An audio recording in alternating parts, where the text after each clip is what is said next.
Indo MIM का stock, जिसका IPO अभी अभी रिसेंटली आया था, बड़ा क्रेजी सेंटिमेंट था इस आईपीओ के अराउंड।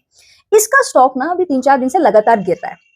तो जहां तक इस कंपनी की बात है, तो कंपनी बड़ी इंटरेस्टिंग है, बिजनेस मॉडल बड़ा इंटरेस्टिंग है, प्रिसीजन इंजीनियरिंग, यानी वैसी टाइप की इंजीनियरिंग जो छोटे छोटे 0.4 ग्राम 0.5 ग्राम के टूल्स एंड प्रोडक्ट को बनाने के लिए यूज होती है। उस टाइप की इंजीनियरिंग में Indo MIM technology which is metal injection moulding technology का इस्तेमाल करके ये छोटे छोटे प्रिसीजन इंजीनियर्ड गुड्स बनाने का बिजनेस करती है। तो भैया सेंटिमेंट बहुत स्ट्रांग था, और क्योंकि कंपनी का बिजनेस मॉडल ऐसा है और ये एक मार्केट लीडर भी है, तो कंपनी इस टाइप का सेंटिमेंट डिजर्व करती थी। बट ऐसा क्या हो रहा है कि रिसेंट में स्टॉक में इतनी तेजी से फॉल आती हुई हमें दिखाई दे रही है। हम लोग ये जानेंगे कि लॉन्ग टर्म स्कोप इस कंपनी का कैसा है, लॉन्ग टर्म में हमें ग्रोथ देखने को मिलेगा कि नहीं मिलेगा, और अगर लॉन्ग टर्म में ग्रोथ देखने को मिलेगा फिर भी ये स्टॉक अभी क्यों फॉल कर रहा है।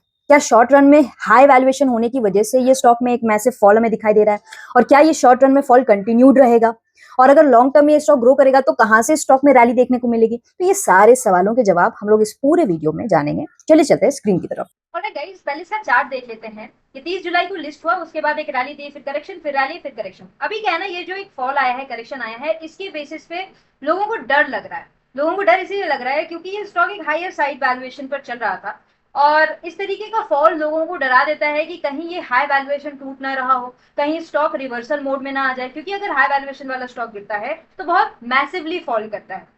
तो आइए जानते हैं कि इस फॉल का क्या रीजन है और यहाँ से हमें इस स्टॉक की ओवरऑल क्या ग्रोथ ट्रेजेक्ट्री दिख रही है। मोटा मोटी इस फॉल का रीजन ये है कि अभी इस कंपनी का 70% ऑफ रेवेन्यू बाहर जाता है, एक्सपोर्ट बिजनेस से आता है।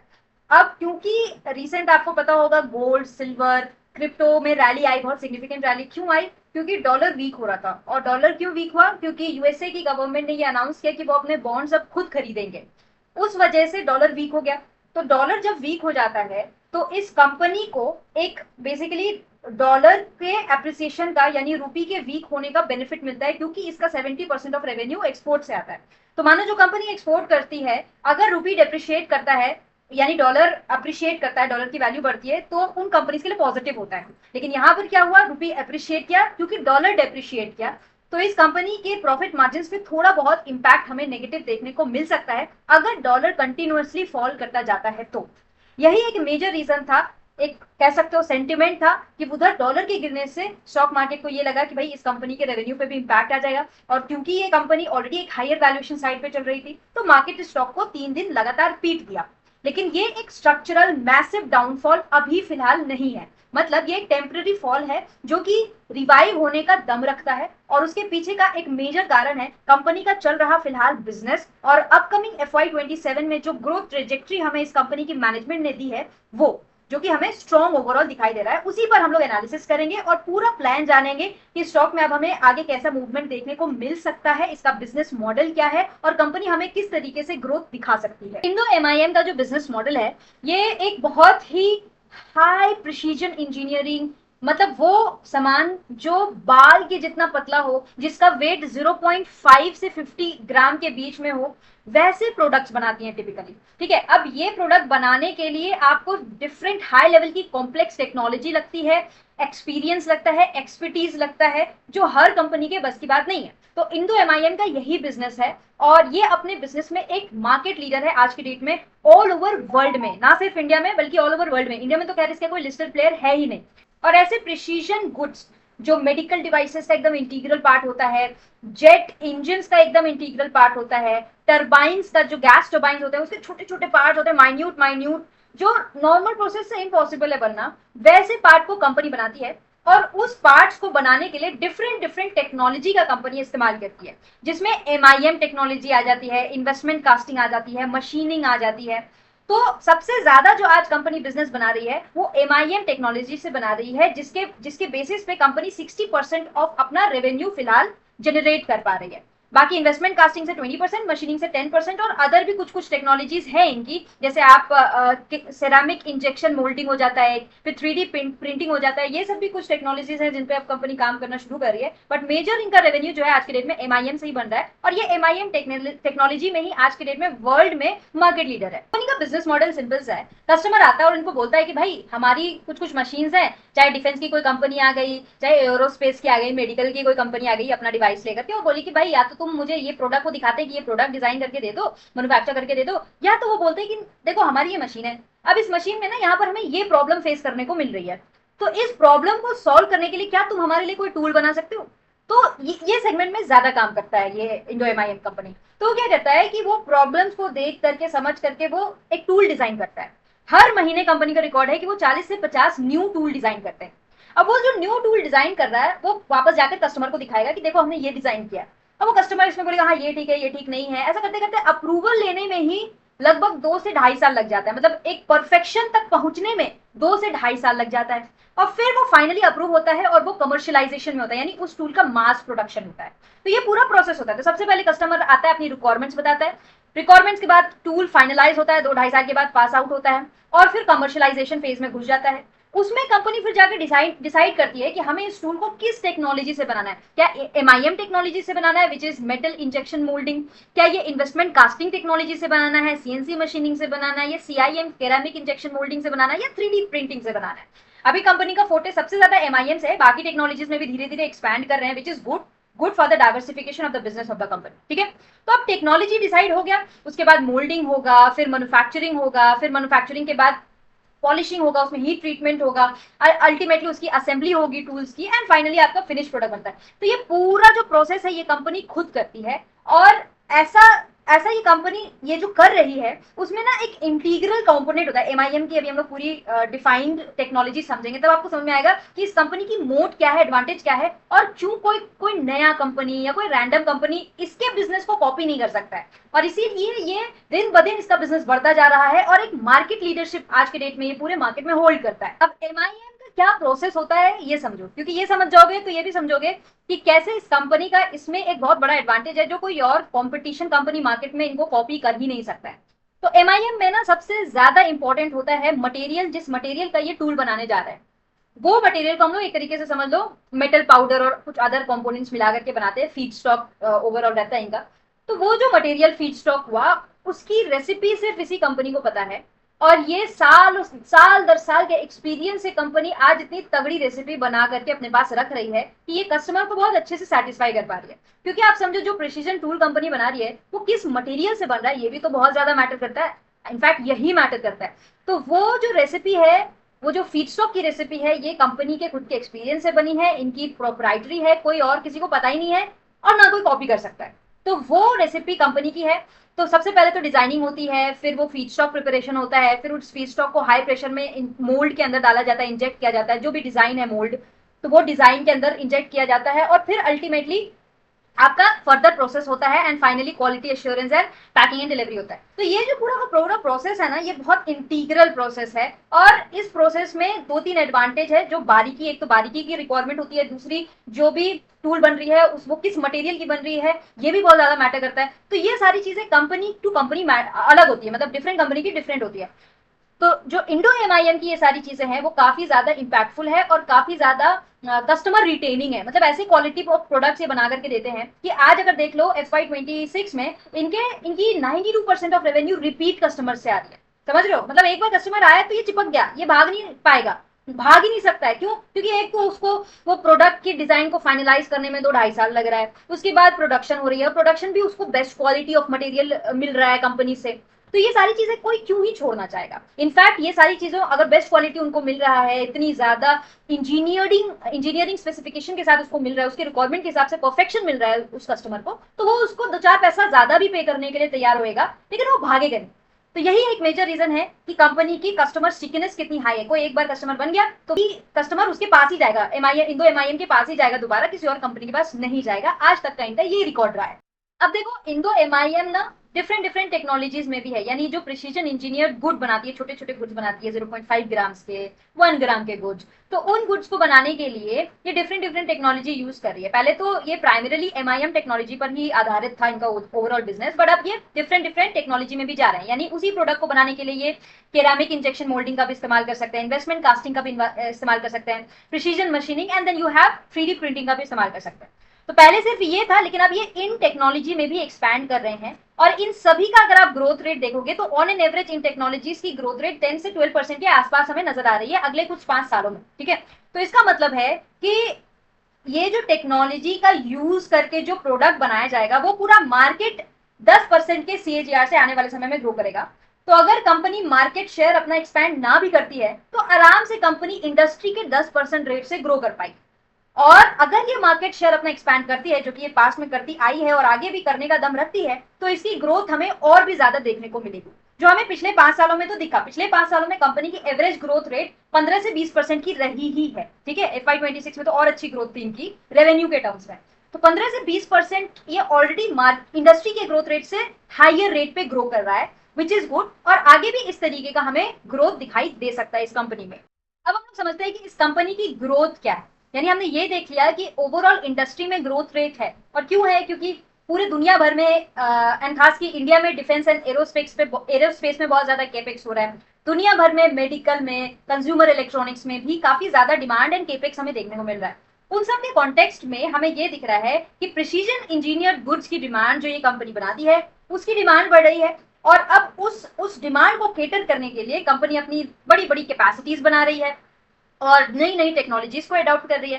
तो क्रक्स यही है कि इंडस्ट्री में ग्रोथ है, टेलविंड है, और इंडस्ट्री में जो प्रोडक्ट्स हैं उनको बनाने के लिए different different technology such as MIM, ceramic injection moulding, 3D printing जो हमने अभी समझा यहाँ पर, तो ये सारी जगह पर हमें अच्छी खासी ग्रोथ रेट दिखाई दे रही है। तो इंडस्ट्री में तो ग्रोथ है, लेकिन अब इस ग्रोथ को कैप्चर करने के लिए कंपनी अपने अंदर क्या क्या ग्रोथ ला रही है, चेंजेस ला रही है, ये भी समझना इंपॉर्टेंट है। क्योंकि हमने समझा कि भाई इंडस्ट्री से कंपनी के अंदर इंडस्ट्री से फास्ट ग्रो करने का पोटेंशियल है। तो ये हम लोग किस बेसिस पे कह पा रहे हैं, वो यही बेसिस है जिसको हम लोग ग्रोथ ट्रिगर्स कह रहे हैं कि इन इन फैक्टर्स की वजह से company has a potential to grow. सबसे पहला फैक्टर क्या है, अभी कंपनी की कैपेसिटी यूटिलाइजेशन सिर्फ और सिर्फ 35% चल रही है, जो आने वाले समय में इंक्रीज करने के चांसेस है। मतलब समझो कि अगर कंपनी के पास, एक रफ एग्जांपल में आपको बता रहे हैं, 100 फैक्ट्री है, 100 में से, या आप समझो 100 मशीनें हैं, 100 में से सिर्फ और सिर्फ 35 मशीनें वो यूज कर रही है। उसके पास बाकी की जो 65 मशीनें हैं वो अभी पड़ी हुई है, लेकिन वो कब यूज होगी, जब डिमांड बढ़ेगा। तो अब समझना कि सिर्फ 35% ऑफ कैपेसिटी यूटिलाइजेशन में, जो आमतौर से एक अच्छी खासी रनिंग कंपनी के लिए 60% से अबव होता है, तो ये 35% ऑफ कैपेसिटी यूटिलाइजेशन पे ही कंपनी एबिटा 25% अबव कर रही है। तो अगर कैपेसिटी यूटिलाइजेशन बढ़ती है, 40, 45, 50 जाती है, 60 जाती है, तो इसकी एबिटा कितनी ज्यादा हमें जंप होती हुई दिखाई देगी, प्रॉफिट मार्जिन बेसिकली। ठीक है, अब ये हम क्यों कह रहे हैं, क्योंकि अभी हमने इनके इनके CFO है, उनका इंटरव्यू देखा था। उन्होंने कहा था कि हमें डिमांड अच्छी दिखाई दे रही है और उस डिमांड को केटर करने के लिए हमने अपनी प्रोडक्शन कैपेसिटीज बना ली है। बट प्रॉब्लम यह है कि जो जो प्रोडक्ट्स हम लोग बना रहे हैं, न्यू टूल्स बना रहे हैं, उसको उसके अप्रूवल में ही काफी टाइम लग जाता है। तो जब हम लोग उसको मास प्रोडक्शन करेंगे तो हम लोग इन कैपेसिटीज को यूज करेंगे, और वो समय जल्दी आने वाला है। ठीक है, क्योंकि कंपनी ने पिछले 2 सालों में बहुत ज्यादा बड़ी बड़ी कैपेसिटीज नई नई एक्सपैंड की है। ठीक है, तो अब वही इनका कहना है कि अब उसकी धीरे धीरे यूटिलाइजेशन बढ़ेगी, और जब यूटिलाइजेशन बढ़ेगी तब हमें कंपनी के प्रॉफिट मार्जिन बढ़ते हुए दिखाई देगा, ऑपरेटिंग लेवरेज आएगा जिससे एबिटा प्रॉफिट मार्जिन बढ़ेगा, फिर पैट मार्जिन भी बढ़ेगा, और ROC जैसे प्रॉफिटेबिलिटी रेशियोज बढ़ते हुए दिखाई देंगे। यानी बिजनेस बढ़ेगा, डिमांड आएगी, जो कि इनकी मैनेजमेंट का कहना है कि यस डिमांड है और आएगी। तो जैसे जैसे डिमांड बढ़ेगी, प्रोडक्शन बढ़ेगा, कैपेसिटी यूटिलाइजेशन बढ़ेगी, एबिटा पैट मार्जिन बढ़ेगा, ROC बढ़ेगा, पूरा का पूरा फंडामेंटल्स ये और ज्यादा पॉजिटिव साइड पर हमें जाता हुआ दिखाई देगा। ये पहला ग्रोथ ट्रिगर है इस कंपनी का। दूसरा ग्रोथ ट्रिगर क्या है कि कंपनी जो है heavily aerospace, defence, medical, gas turbine जैसी इंडस्ट्रीज में एक्सपैंड कर रही है, जहां पर बहुत बहुत हाई प्रॉफिट मार्जिन मिलते हैं। अभी कंपनी का बिगेस्ट टारगेट है मेडिकल में जो सर्जिकल टूल्स एंड इंस्ट्रूमेंट्स होते हैं उसके minute parts, even machine and robotics में भी माइन्यूट पार्ट्स बनाने के लिए कंपनी पूरी कोशिश में है, बना रही है। इनफैक्ट अभी FY27 यानी जो जून क्वार्टर गया, Q1 का, इनका 25% of revenue almost medical side से आया था, जो कि एक बहुत बड़ा सर्ज है। कंपनी ने फिनिक्स डिवेंचर्स करके एक कंपनी एक्वायर की थी मई 2025 में, जो कि एक यूएस बेस्ड कंपनी है, और वो मेडिकल कंपोनेंट बनाती है MIM टेक्नोलॉजी से। ठीक है, सर्जिकल इंस्ट्रूमेंट, ऑर्थोपेडिक इम्प्लांट्स, मतलब पैर में जाकर के आपने सुना होगा पैर में इसके स्टील लग गया, पीठ में स्टील लग गया, तो वो भी स्टील के छोटे छोटे कंपोनेंट्स जो रिक्वायर्ड होते हैं उसको बनाने का काम कंपनी करती है। Hearing devices, automation manufacturing, precision engineering, precision grinding, ठीक है, असेंबली वगैरह, ये सारा काम कंपनी कर रही है आज की डेट में, and most importantly MIM technology को यूज करके. So these are much higher manufacturing stack than simply selling a commodity MIM parts. मतलब ये ऐसे पार्ट्स हैं जिनको बनाने के लिए एक हाई इंटेंसिव कॉम्प्लेक्स टेक्नोलॉजी तो लगता ही है, साथ में बहुत सारे रेगुलेटरी अप्रूवल्स भी लगते हैं भाई, ठीक है. कोई भी मेडिकल इंस्टीट्यूट कोई आई गई रैंडम कंपनी पर इस टेक्नोलॉजी इन टूल्स को बनाने के लिए ट्रस्ट नहीं कर सकता है. इंदो एमआईएम काफी टाइम से मार्केट में इनका नाम है, तो इन पे ट्रस्ट करना किसी भी इंस्टीट्यूट के लिए आसान होगा, और इसीलिए कस्टमर्स ज्यादा से ज्यादा इनके पास आ रहे हैं, और इनके पास अपने आगे फ्यूचर के आने वाले प्रोडक्ट्स को भी इन्हीं से बनवा रहे हैं, ठीक है. One successful qualification, millions of part per year, very large revenue ramp up, तो ये ओवरऑल पोटेंशियल है. Aerospace which is obviously a big target for the company from here. तो एरोस्पेस के भी बहुत सारे पार्ट्स हैं, एंड अगेन एरोस्पेस में भी सेम है कि कोई कंपनी एरोस्पेस जैसे इंटीग्रल सेगमेंट के लिए जो पार्ट्स बनवाने जा रही है, तो वो किसी ट्रस्टेड और एक्सपीरियंस प्लेयर से ही बनवाएगी ना. तो वहीं पर अगेन एमआईएम का रोल आ जाता है, जहां पे हायर क्वालिफिकेशन वेरियर्स हो जाता है, हाई वैल्यू पर कंपोनेंट यानी हाई प्रॉफिट्स मिलता है कंपनी को, ज्यादा लंबे लंबे प्रोग्राम्स एंड प्रोजेक्ट्स रहते हैं, और क्वालिटी रिक्वायरमेंट काफी टफ होता है, जो इंडो एमआईएम जैसी एक्सपीरियंस कंपनी ही मीट कर सकती है. और इतनी क्वालिटी एंड क्वालिफिकेशन अगर जरूरत है, तो जाहिर सी बात है कंपनी इतना जद्दोजहद करके हाई प्रॉफिट मार्जिन तो चार्ज करेगी ही, जो कस्टमर्स इनको दे भी देते हैं. फिर 3D प्रिंटिंग, जैसा हमने समझा था, 3D प्रिंटिंग में भी इनका एक अच्छा खासा एक्सपेंशन चल रहा है, जहां पर 3D प्रिंटिंग के बेसिस पे ये ऑटोमोबाइल, एरोस्पेस, डिफेंस जैसे सेगमेंट में अपने आप को एक्सपैंड कर रहे हैं, ठीक है. नेक्स्ट बहुत इंपॉर्टेंट और बहुत इंटरेस्टिंग ग्रोथ ट्रिगर है इनका डीलेवरेजिंग. तो मेयरली आईपीओ जो आया है उसमें एक component, I don't exactly remember the number, but small number ही था. इनका फ्रेश इशू है, और उस फ्रेश इशू से कंपनी अपने डीलेवरेजिंग करना चाहते हैं, ठीक है, यानी अपने लोन्स को घटाना चाहते हैं, जो कि अपने आप में ही एक इंटरेस्टिंग स्टेप है, जिससे फिर कंपनी के ब्याज का खर्चा घटेगा, और फिर इनके प्रॉफिट मार्जिन पैट लेवल पर हमें बढ़ते हुए दिखाई देंगे. अपस्ट्रीम इंटीग्रेशन में भी कंपनी जा रही है. मतलब पहले ये अपने जो मेटल पाउडर्स वगैरह है वो प्राइमरीली इंपोर्ट करती थी, यूरोप से, जापान से इंपोर्ट करती थी, तो वो इंपोर्ट को अब ये घटाना चाह रहे हैं. ये खुद की मेटल पाउडर बनाने की फैक्ट्री अभी तमिलनाडु में लगा रहे हैं. FY28 में उसका कंप्लीशन होगा, तो ओवरऑल वहां से भी उनके कॉस्ट घटेंगे और प्रॉफिट मार्जिन बढ़ेगा, ठीक है. अदर कुछ इंपॉर्टेंट फैक्टर्स ये हैं कि over the period of time company has developed an expertise making it very difficult for the new entrants. तो अब क्या है ना, जितना कंपनी करती है उतना ज्यादा सीखती है, तो अभी तक जितना वो कर रही है उतना ज्यादा सीख रही है, उसमें और ज्यादा स्पेशलाइजेशन आ रही है. तो एक ग्रोथ ट्रिगर, ये मैंने इसीलिए इसको ग्रोथ ट्रिगर में डाला है कि भाई कंपनी अपने आप को डे बाय डे स्पेशलाइज कर रही है, तो जितना ज्यादा स्पेशलाइज होगा उतना ज्यादा कस्टमर्स इनके खुश होंगे. तो ये भी तो एक ग्रोथ ट्रिगर है, उतना ज्यादा इनके पास ऑर्डर्स रिपीट होंगे, जो अभी अच्छे खासे ऑर्डर्स इनके रिपीट हो ही रहे हैं, ठीक है. इसके बाद 92% of the customers are repeat customers in FY26. ये भी एक ग्रोथ ट्रिगर है, क्योंकि यही कस्टमर्स को जब आगे जरूरत होगी तो वो इसी कंपनी को जाकर के अपना ओवरऑल प्रोजेक्ट्स एंड टेंडर वगैरह देंगे. तो ये कुछ ग्रोथ ट्रिगर्स हैं कंपनी स्पेसिफिक, जहां पर कंपनी अपने आप में ऑलरेडी एक प्लांट एक्सपेंशन कैपेसिटी एक्सपेंशन कर चुकी है. यूटिलाइजेशन कम है, लेकिन अब इस यूटिलाइजेशन को धीरे धीरे बढ़ाने का टारगेट कर रही है. मेडिकल, एरोस्पेस जैसे सेगमेंट में एक्सपेंशन कर रही है, जहां से इनको ज्यादा प्रॉफिट मार्जिन मिलेंगे. कंपनी आईपीओ के मनी से डेट्स कम कर रही है, जिससे इनको प्रॉफिट, मोटा मोटी इनके रेवेन्यू और प्रॉफिट मार्जिन की प्रोबेबिलिटी स्कोप हमें बढ़ते हुए आने वाले समय में दिखाई दे रहा है. अब कंपनी की मोट क्या है? मोट मतलब कि क्या ऐसी चीजें हैं जो इसके कॉम्पिटिटर्स नहीं कॉपी कर सकते, जो ये खुद ही कर सकती है, और इसीलिए इसके कॉम्पिटिटर इसके बिजनेस को हैम्पर, नुकसान नहीं पहुंचा सकते. क्या ऐसी चीजें हैं?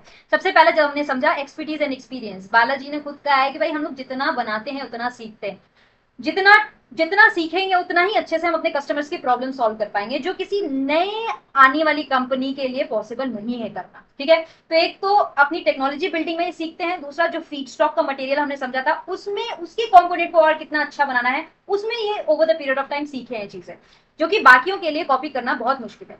कस्टमर्स क्यों नहीं भागना चाहते हैं न्यू, अगर कोई कॉम्पिटिटर आ गया तो उसके पास इनके कस्टमर्स नहीं भागेंगे. क्यों? क्योंकि एक तो भाई एक टूल को पास कराने में इतना टाइम लग रहा है, इतना अप्रूवल्स एंड क्वालिफिकेशंस लेना पड़ रहा है, उतना करवाने के बाद ये कस्टमर पागल हैं जो फिर से नए एंट्रेंट के पास जाएंगे और 2-2.5-3 साल का टाइम लेकर के फिर से पूरा प्रोसेस कंटिन्यू करेंगे. It is not possible, right. तो इसीलिए customers regulatory and time taking qualifications की वजह से इनमें स्टिक रहते हैं. दूसरा, इनकी एक्सपर्टीज अच्छी है, इनका काम अच्छा है, इसी वजह से भी स्टिक रहते हैं. प्रिसीजन गुड्स जो ये बनाते हैं वो बहुत अच्छे हैं, और कोई भी कस्टमर रिस्क नहीं लेना चाहेगा कि जो इंटीग्रल गुड्स है जिससे पूरा का पूरा सिस्टम फेल हो सकता है, वो गुड बनाने के लिए हम किसी अलत्तू बत्तू कंपनी के पास जाए. इससे अच्छा वेल स्टैब्लिश जो नामी कंपनी एक्सपर्टीज है जिनका, उनके पास जाए. तो यही मोटे मोटे कुछ रीजन है जो कि इनके लिए एक मोट है कि क्यों कोई भी नई आने वाली कंपनी इनका बिजनेस नहीं छीन सकती. प्लस इनकी मैनेजमेंट ये भी कहती है कि आज के डेट में इतने सालों के एक्सपीरियंस हम लोग बहुत फास्ट हो चुके हैं, तो जो नई कंपनी अपना कोटेशन ही लेकर के जाती है कि हम लोग आ जाते हैं सैंपल लेकर के, तो जो सामने वाला कस्टमर है वो तो उसको तो जल्दी चाहिए ना चीजें,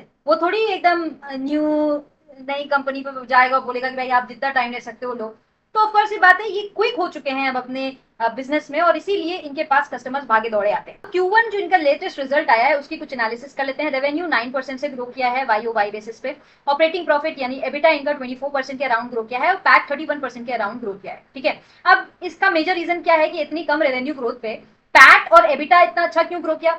सबसे बड़ा एक मेजर रीजन है इस ग्रोथ का कि कंपनी का एक बेटर प्रोडक्ट मिक्स था।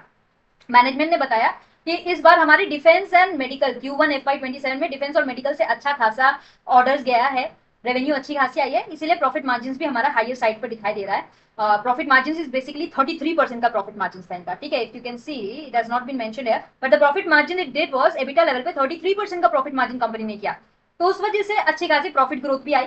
तो वो प्रॉफिट मार्जिन एक्सपेंशन का रीजन था बेटर प्रोडक्ट मिक्स। दूसरा एक बहुत बड़ा रीजन था कि कंपनी इस बार जो है इनको करेंसी अप्रिसिएशन का फायदा हुआ, जो मैनेजमेंट ने क्लेरिफाई किया, तो करेंसी अप्रिसिएशन का फायदा हुआ इनको। फिर लो फाइनेंस कॉस्ट, क्योंकि FY26 में इन्होंने कुछ कुछ डेट्स भी चुकाए थे, तो उनको ब्याज का खर्चा भी कम आया था। फिर कुछ कुछ इन्वेंट्री गेन्स का भी फायदा मिला और रॉ मटेरियल्स का भी कुछ कुछ सस्ते थे, जिस वजह से इनका कॉस्ट कम आया। तो ये कुछ टेम्पररी रीजन है जिस वजह से प्रॉफिट मार्जिन हमें इतना अच्छा खासा 33% का जंप दिखाया।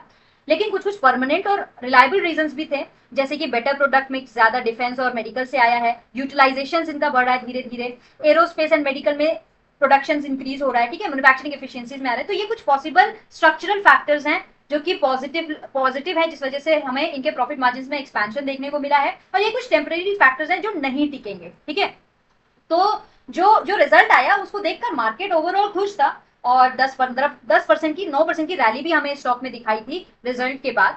वो इन्हीं पॉसिबल स्ट्रक्चरल पॉजिटिव रीजंस की वजह से थे। हालांकि कुछ टेम्पररी फैक्टर्स भी थे जो सस्टेन नहीं करेंगे, बट हमारे परमानेंट फैक्टर्स, स्ट्रक्चरल फैक्टर्स भी थे जिनके सस्टेन करने की प्रोबेबिलिटी हाई है। और अभी स्टॉक गिर रहा है, इसका मेजर रीजन मैंने आपको यही बताया कि भाई कंपनी के करेंसी डॉलर डिप्रिशिएट किया, उस वजह से मार्केट ने स्टॉक को पीटा। ठीक है, और क्यों पीटा? क्योंकि उसकी वैल्यूएशन थोड़ी हायर साइड पे। तो क्या है ना, जब भी कोई स्टॉक हायर वैल्यूएशन पे ट्रेड रहता है, मार्केट को बस मौका चाहिए होता है कि स्टॉक को पीटा।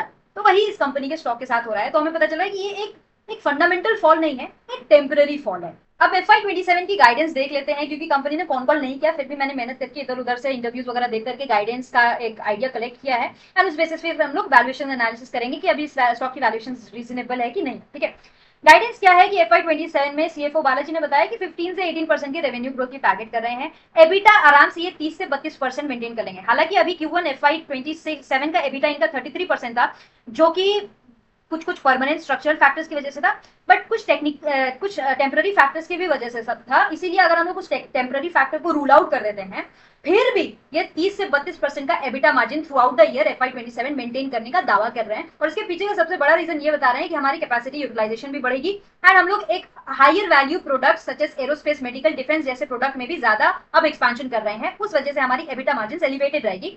और आज तक जो इनकी एबिटा मार्जिन रही है पिछले 3-4 सालों में, वो 20-25% के बीच रही है। तो अब हमें एक क्लियर मार्जिन एक्सपेंशन ट्रेजेक्टरी पर ये कंपनी जाते हुए दिखाई दे रही है, जिसकी वजह से इसमें एक फ्यूचर ग्रोथ एक्सपेक्टेशन डेफिनेटली हमें बन रही है। ठीक है, मैनेजमेंट ने ये भी कहा कि सिचुएशन मोस्टली पॉजिटिव है और हम लोग ये गाइडेंस बहुत कंजर्वेटिव साइड पे दे रहे हैं। ऐसा बिल्कुल पॉसिबल है कि हम लोग अपनी गाइडेंस को एक्सीड भी कर जाए, बट क्योंकि हम चाहते हैं कि हम अपने गाइडेंस को एक्सीड करें, इसीलिए हम लोग थोड़ा कंजर्वेटिव साइड पे अभी फिलहाल रहना चाह रहे हैं। पैट को ये कह रहे हैं कि 800 करोड़ के आसपास का FY27 में कर लेंगे, और 800 की पैट ग्रोथ कर लेंगे, जो कि FY26 के कंपैरिजन में 50% की ग्रोथ होगी, विच इज वेरी गुड। ठीक है, CFO बाला से इसकी डिमांड हाई है, हम लोग पॉजिटिव है, और ये देख रहे हैं कि हमारी कैपेसिटी यूटिलाइजेशन बढ़ेगी, और जो भी टारगेट्स हम दे रहे हैं उसको हम लोग मीट करने की पूरी क्षमता में चल रहे हैं। ठीक है, इस बेसिस के हिसाब से हम लोग वैल्यूएशंस डिटरमाइन कर लेते हैं, क्योंकि ग्रोथ तो ठीक ठाक है, लेकिन अब इसके बेसिस पे वैल्यूएशंस क्या अभी फिलहाल स्टॉक की ओवर है या कम है, ये देख लेते हैं। तो जब ये IPO आ रहा था, ये 44 के पी मल्टीपल पे आ रहा था, जो कि अपने आप में एक लो वैल्यूएशन थी, और आराम से इसने अगर 25% की आई थिंक एबिटा ग्रोथ दिखाई थी या पैट ग्रोथ दिखाई थी FY26 में, तो आराम से इंटू टू कर लो तो 50 की पी वो डिजर्व करता था। तो खैर वो लिस्ट हुआ ही 75 के पी के आसपास, तो अभी के डेट में अगर देखा जाए तो टीटीएम बेसिस पे Q1 FY26 के रिजल्ट के बाद जो ईपीएस है वो 11.99% की चल रही है। उस हिसाब से जो इसकी टीटीएम बेसिस पे प्राइस टू अर्निंग रेशियो हो जाती है वो 74 की हो जाती है, ठीक है। और अगर 50% की पैट ग्रोथ FY27 में एस्टिमेट किया जाए तो फॉरवर्ड पी हमारी 49 हो जाती है, जो ऑफकोर्स 70 से तो कम है, 74 से कम है, ठीक है। जो कि हमें ये बताता है कि कहीं ना कहीं आज 50% की ग्रोथ रेट पे फॉरवर्ड पी का कहीं ना कहीं 60 के आसपास होने का पोटेंशियल है, ठीक है। 60 के आसपास के होने का पोटेंशियल है। और ये हम किस बेसिस पे कह पा रहे हैं? सबसे बड़ा बेसिस ये है कि जो भी प्रिसीजन इंजीनियर्ड कंपनीज है, एग्जैक्टली एमआईएम टेक्नोलॉजी की तो नहीं है, बट जो भी अदर प्रिसीजन इंजीनियर्ड कंपनी है, जैसे सनसेरा हो जाता है आपका, फिर आपका आजाद हो जाता है, तो वो सब कंपनीज ऑलमोस्ट 65 से 150 के पी के बीच में आज के डेट में अवेलेबल है। तो ये कंपनी अगर 74 के प्रेजेंट पी के बेसिस पर अवेलेबल है तो वो कोई एक्स्ट्रा वैगेंट वैल्यूएशन नहीं है, स्पेशली देन व्हेन हम लोग उस कंपनी की ग्रोथ को भी कंसिडर करते हैं। तो अगर ऐसा मार्केट में नोशन रहता है कि अगर कोई कंपनी 50% की ग्रोथ प्रोजेक्ट कर रही है तो आराम से हम लोग उसको 80 के 90 के आसपास की पी देने के लिए रेडी है। दो वो एक हाई पी रहता है, बट ग्रोथ के हिसाब से वो एक जस्टिफाइड पी रहता है। ग्रोथ प्लस मार्केट में इतनी अच्छी कंपनी की पोजीशनिंग है, प्लस इतना अच्छा मैनेजमेंट इस कंपनी की ग्रोथ ट्रेजेक्टरी बता रही है, गाइडेंस दे रही है, इन सब बेसिस के हिसाब से वो वैल्यूएशंस ये कंपनी डिजर्व करती है। हालांकि वो हाई वैल्यूएशन, और जैसे मैंने बताया उस हाई वैल्यूएशन पे थोड़ी सी भी नेगेटिविटी आती है तो स्टॉक एकदम से क्रैश कर जाता है, वो एक रिस्क रहता है। But then this is a deserving valuation, and कहीं ना कहीं ये 74 की पी कहीं ना कहीं 80 से 85 तक जाने का पोटेंशियल रखती है। अब आप उस हिसाब से स्टॉक प्राइस टारगेट अगर हम लोग एस्टिमेट करेंगे समवेयर अराउंड 1100 के आसपास आएगा, ठीक है। तो बेसिक मोटा मोटी यही वैल्यूएशन एनालिसिस है कि वैल्यूएशंस इसके ग्रोथ के हिसाब से थोड़ी बहुत आज के डेट में रीजनेबल लग रही है और थोड़ा बहुत एक्सपेंशन का स्कोप है। और रीजन जो स्टॉक में फॉल आया था वो एक करेंसी डॉलर की डिप्रिसिएशन की वजह से आया था। बाकी कोई मेजर फंडामेंटल रिस्क हमें इस कंपनी में नहीं दिखाई दे रहा है। इनफैक्ट लॉन्ग रन में एक अच्छा growth trajectory overall Indo MIM का हमें एज पर आर एनालिसिस दिखाई दे रहा है। Now again this is not a recommendation guys, ये मेरी एनालिसिस है और हम आपको ये बताना चाह रहे हैं ताकि आपकी एनालिसिस स्ट्रांग हो और आपको एक पर्सपेक्टिव मिले कि आप किस तरीके से किसी भी स्टॉक की एनालिसिस कर सकते हो। With this let's go to the conclusion. हमने समझा कि ये कंपनी अपने बिजनेस में एक ऐसी मार्केट लीडर है जो फिलहाल अनबीटेबल है। पूरे दुनिया में इसका 7% मार्केट शेयर है जो एक इंक्रीजिंग मोड में हमें जाता हुआ नजर आ रहा है। ये कंपनी एमआईएम के साथ अदर सॉर्ट ऑफ टेक्नोलॉजीज में भी अपना एक्सपेंशन कर रही है और कस्टमर की स्टिकीनेस को बहुत ही ज्यादा विटनेस कर रही है। 92% ऑफ कस्टमर्स इसके रिपीट कस्टमर्स हैं। लॉन्ग टर्म में एक बहुत ही अच्छी ग्रोथ अपॉर्चुनिटी इस स्टॉक में, इसके सेक्टर में, एमआईएम टेक्नोलॉजी में डेफिनेटली है। बट शॉर्ट रन में हाई वैल्यूएशन के कारण ये स्टॉक कहीं ना कहीं मार्केट एक बहाना ढूंढता है कि हाई वैल्यूएशन स्टॉक को किसी भी रीजन की वजह से पीटे। इस स्टॉक के लिए फिलहाल रीजन था डॉलर का डेप्रिसिएशन। बट उसके बाद अब जो स्टॉक की वैल्यूएशंस है वो कहीं ना कहीं in comparison to overall industry which is precision engineered industry and खुद की कंपनी की एक्सपेक्टेड फ्यूचर ग्रोथ के कंपैरिजन में कहीं ना कहीं रीजनेबल है, जहां पर ज्यादा नहीं but little bit of growth scope हमें दिखाई देता है। ऐसे और इन्फॉर्मेटिव वीडियो के लिए फॉलो करो, सब्सक्राइब करो, लाइक करो, कमेंट करो। मिलते हैं नेक्स्ट वीडियो में।